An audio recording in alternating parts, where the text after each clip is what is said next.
Ladies and gentlemen, Damza! We got Damza versus Harlem. Everybody say, yeah! Kapag droga na usapan, napo-pronounce mo yung lighter. Tumpak, walang impact yung mga rhyming mo kapag lumalanding sa lupa na talagang mahal magbenta kapag ang ibebenta mo ay tuko. Sa lahat ng tuko, ito lang ang murang tuko.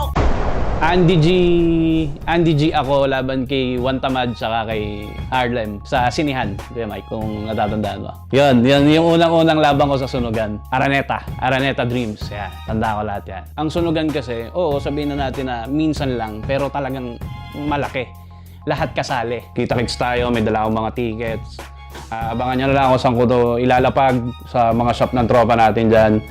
And then, ayun, June 6 nga, Damza versus Maxi Fresco, kita-kits tayo dyan. Kung gusto nyo makakita ulit kung gusto nyo makita ulit si One Punch Man, kung tayo dyan, manood kayo. At Maxi, good luck sa atin. Alam mo na yung mga di mo dapat sabihin, pero bahala ka na. Magdala ka na 10 bouncer pag ginawa mo yan. Kita-kits. Thank you.